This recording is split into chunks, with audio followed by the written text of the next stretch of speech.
नमो विष्णुपादाय कृष्णपृष्ठाय भूतले श्रीमते भक्तिवेदान्त स्वामिनिति नामिने नमस्ते सरस्वतीदेवे गौरवाणी प्रचारिणि निर्विशेषा शून्यवादे पाश्चात्यदेशतारिणि जय श्री कृष्ण चैतन्य प्रभु नित्यानंद श्री अद्वैता गदाधर श्रीवासादि गौरभक्तवृंद हरे कृष्णा कृष्ण कृष्णा हरे हरे हरे राम राम राम हरे हरे ओम अज्ञानतिमिरन्दस्य ज्ञानाञ्जनशलाकया चक्षुरुन्मिलितं येन तस्मै ஸ்ரீ குருவே நமக. ஹரே கிருஷ்ணா. பக்தர்கள் அனைவருக்கும் பணிவான வணக்கம். இந்த பதிவில் நம்ம ஏகாதசியோட மகத்துவம் என்ன, அப்படி ஏகாதசி விரதத்தை கடைபிடிச்ச ஒரு சிறந்த பக்தருடைய மேன்மை என்ன, பாண்டவ நிர்ஜல ஏகாதசி அப்படின்றது என்ன அப்படின்றத இந்த பதிவில் நம்ம பார்க்கலாம். இப்போ ஏகாதசியோட மகத்துவம் நம்ம பார்த்தோம்னா, முன்றைய பதிவில் கூட நம்ம பார்த்தோம். பகவான் விஷ்ணுவுக்கு மிகவும் பிடித்தமான நாள் ஏகாதசி நாள். மாதவ திதி பக்தி ஜனனி அப்படின்றத நம்ம பார்த்தோம். ஸோ அப்போ இந்த ஏகாதசி விரதம் அப்படின்னா பட்னி இருக்கணும், இல்லை தூங்காமல் இருக்கணும் அப்படின்றது கிடையாது. ஏகாதசி விரதம் அப்படின்றது நம்மளுடைய எல்லா புலன்களையும் பகவானுடைய சேவையில ஈடுபடுத்தக்கூடிய ஒரு நாளை தான் கருதப்படுறது. அப்படி இங்க ஏகாதசி விரதத்தோட மகிமைகள் ஹரிவாசர அப்படின்னா நமது எல்லா புலன்களையும் பகவான் ஹரியின் திருப்திக்காக மட்டுமே ஈடுபடுத்தக்கூடிய நாள் அப்படின்னு சொல்லப்படுது. நாம சர்வ காம பல பிரதம், அதாவது ஒருவனது அனைத்து விருப்பங்களையும் கற்பக விருட்ச மரம் போல். இப்போ ஒரு கற்பக விருட்ச மரம் நம்ம எதை கேட்டாலையும் கொடுக்கும்.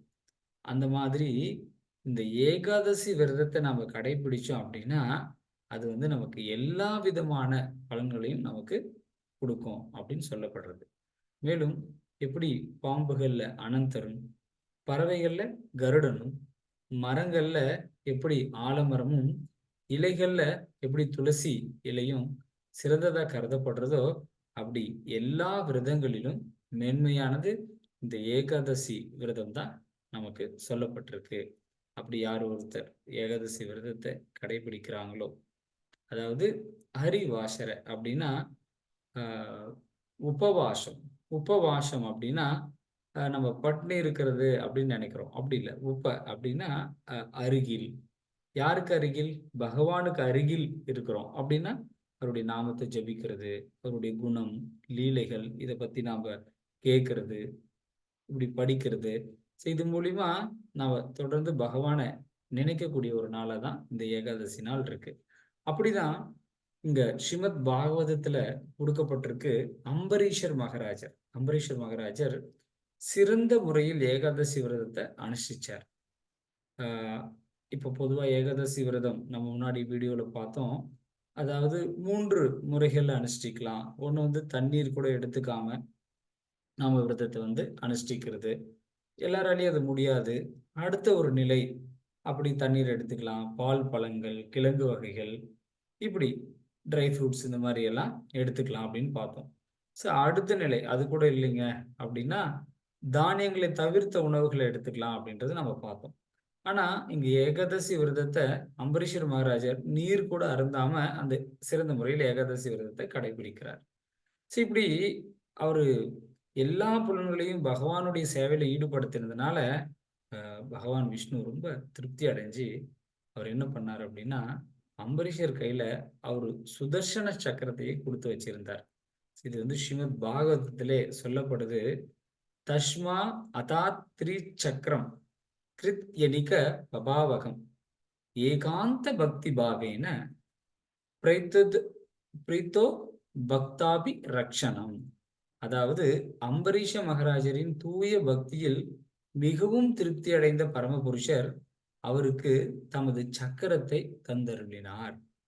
பகைவர்களை பீதியடைய செய்யும் அச்சக்கரம் பக்தர்களை எப்பொழுதும் எதிரிகளிடமிருந்தும் துன்பங்களிலிருந்தும் காப்பாற்றுகிறது. அப்படி அவர் சிறந்த முறையில ஏகாதசி விரதத்தை கடைபிடிச்சிருக்கிறதுனால பகவான் ரொம்ப திருப்தி அடைஞ்சு அவருக்கு வந்து சுதர்சனத்தையே கொடுத்து வச்சிருக்காருன்னா அப்படி பாருங்க எவ்வளவு பெரிய பக்தரா இருப்பார் அம்பரீஷ மகாராஜர். அப்படி இவரும் ஏகாதசி விரதத்தை கடைபிடிச்சு அடுத்த நாள் துவாதசி அன்னைக்கு ஒரு குறிப்பிட்ட நேரத்துக்குள்ள அந்த விரதத்தை நம்ம முடிக்கணும் அப்படின்றத நம்ம பார்த்தோம். அப்போ குறிப்பிட்ட நேரத்துல விரதத்தை முடிக்கும் போது ஒரு சிறந்த பக்தர்கள் இருக்காங்க, ஒரு சிறந்தவர்கள் இருக்கிறாங்கன்னா அவர்களுக்கும் கொடுத்து உணவு அவருக்கு கொடுத்துட்டு அதுக்கப்புறமா நாம விரதத்தை முடிக்கிறது விசேஷம். அப்படிதான் இங்க அம்பரீஷர் மகாராஜர் அந்த ஊரில் இருக்கக்கூடிய அனைவரையும் கூப்பிட்டு அவங்களுக்கும் உணவு கொடுத்து அதன் பிறகு ஏகாதசி விரதத்தை முடிக்கிறதுக்காக இருந்தார். அந்த நேரம் பார்த்து துர்வாச முனிவர் கொஞ்சம் கோபமா இருப்பார்.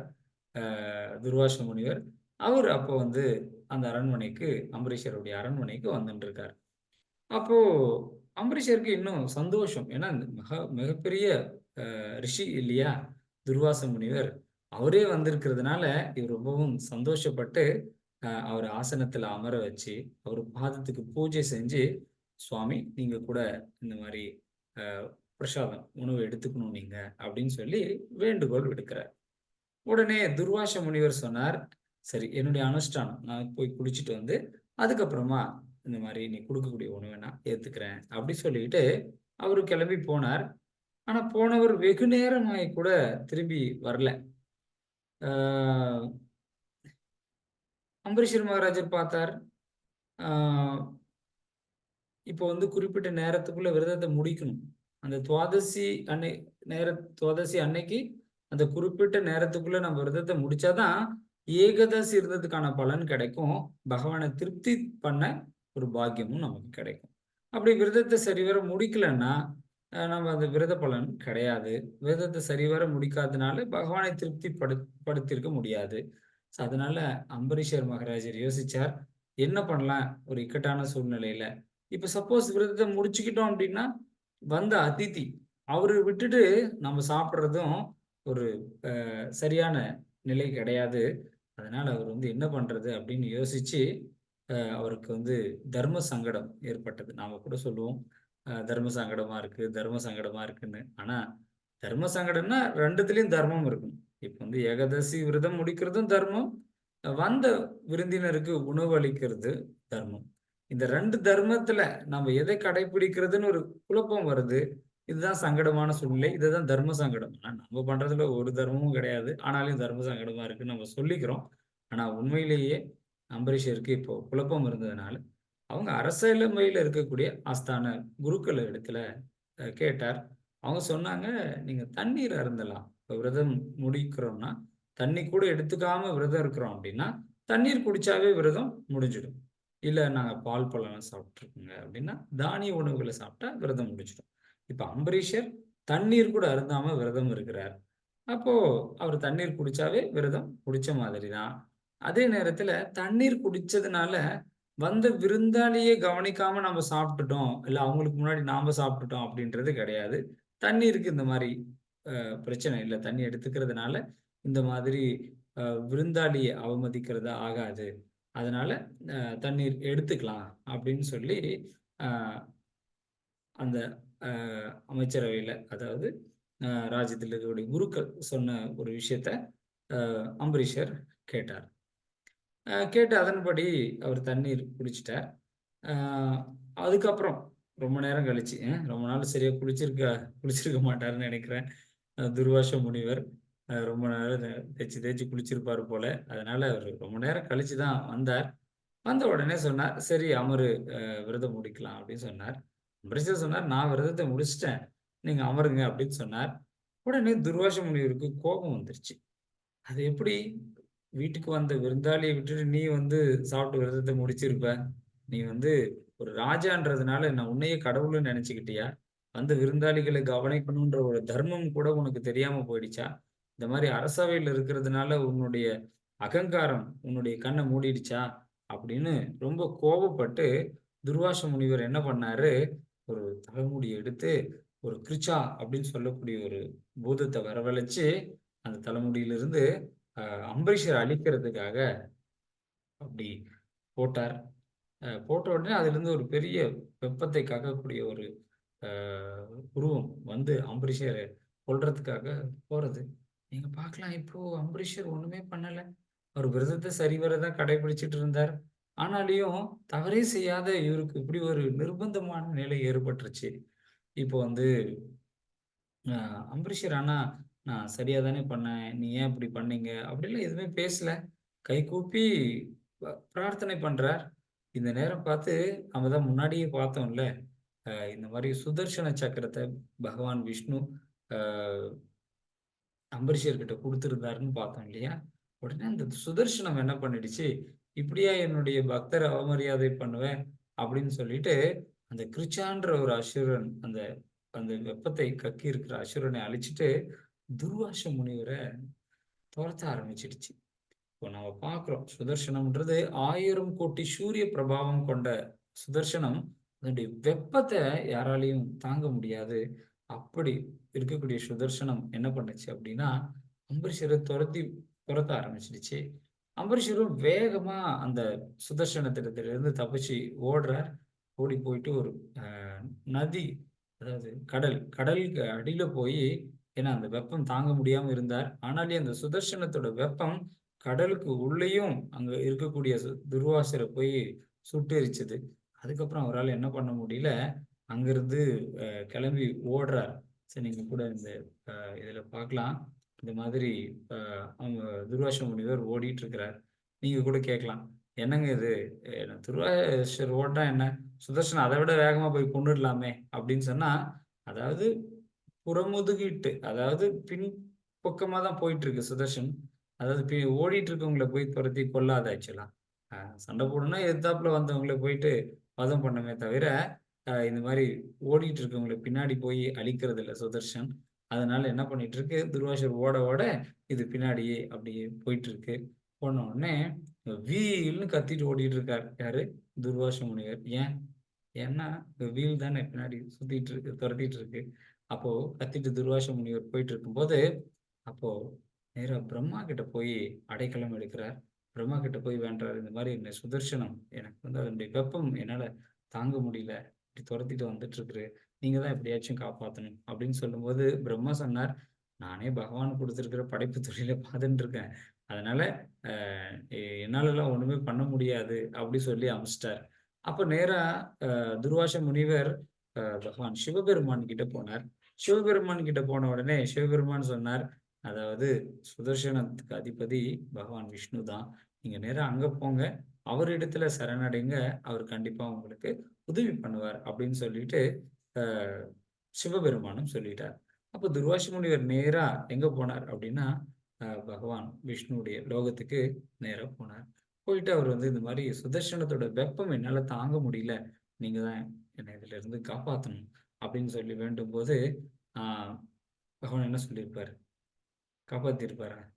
அப்படின்னா, பகவான் சொன்னது கொஞ்சம் வித்தியாசமா தான் இருக்கு.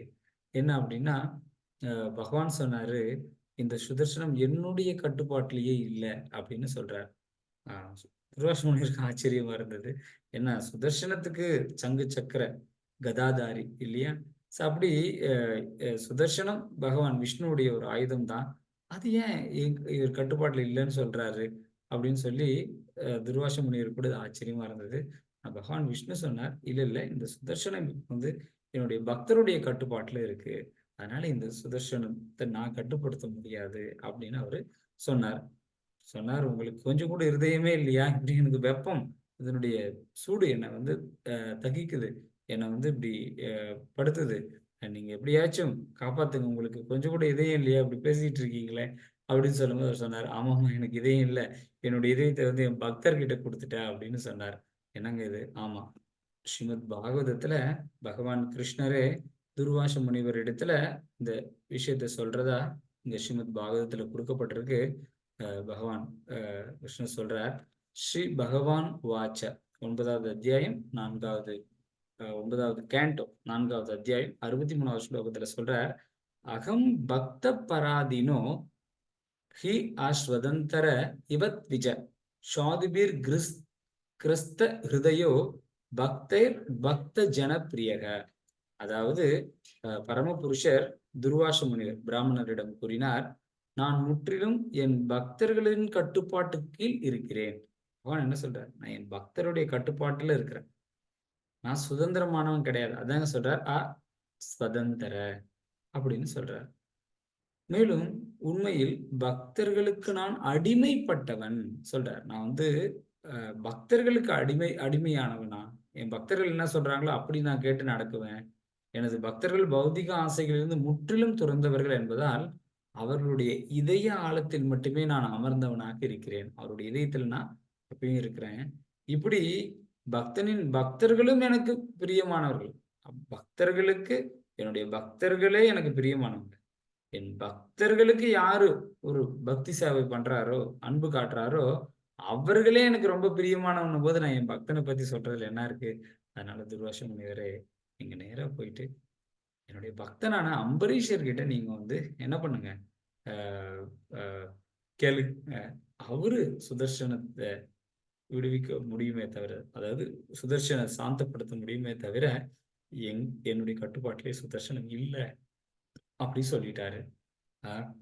நீங்க பகவான், அதாவது நாம வந்து ஒரு பக்தர்கள் இடத்துல தவறு பண்ணிட்டு அதெல்லாம் போய் பகவான் கிட்ட பிரார்த்தனை பண்ணிக்கிட்டா நம்ம போயிடும் அப்படின்னு நினைப்போம். இல்ல, அதாவது வராக பெருமாள் சொல்றார், யாராவது ஒருத்தர் என் இடத்துல தவறு பண்ணிட்டு 1000 முறை தவறு பண்ணிட்டு கூட ஒரே ஒரு மலரை எடுத்துட்டு வந்து என்னுடைய பாதத்துல வச்சு, சுவாமி நான் இந்த மாதிரி தெரியாம தவறு பண்ணிட்டேன், என்னை மன்னிச்சிடுங்க அப்படின்னு கேட்டா, அந்த க்ஷணமே அந்த க்ஷணமே என்ன பண்றார்?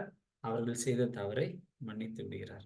ஆனா அதே நேரத்துல என் பக்தரிடத்துல யாராவது தவறு பண்ணிட்டு 1000 கோடி மலர்களை கொண்டு வந்து என்னுடைய பாதத்துல வச்சு என்னிடம் மன்னிப்பு கேட்டால் கூட நான் மன்னிக்க மாட்டேன் அப்படின்னு சொல்றார். அதனால பொதுவா நம்ம புரிஞ்சுக்கிறது, பகவான் இடத்துல நாம தவறு பண்றோம், அப்போ மன்னிப்பு கேட்டா அதுல இருந்து நமக்கு விடுதலை கிடைக்கும். ஆனா அவருடைய தூய பக்தர்கள்கிட்ட நாம தவறிழைச்சிட்டு அதுக்காக போய் பகவான் கிட்ட பிரார்த்தனை பண்ணா கூட அவர் மன்னிக்கிறதுல, அதே பக்தனிடத்துல தான் நம்ம போய் நம்ம மன்னிப்பு கேட்கணுன்றதுதான் இந்த அம்பரீஷருடைய இந்த அருமையான கதையிலிருந்து கூட நம்ம தெரிஞ்சுக்கிறோம். அதன் பிறகு துர்வாச முனிவர் நேரா அம்பரீஷர் கிட்ட போயிட்டு, நான் வந்து இந்த மாதிரி தவறிழைச்சிட்டேன் அப்படின்னு சொல்லி அவர் வந்து கேட்கும்போது, இங்க அம்பரீஷர் வந்து பிரார்த்தனை பண்றார்.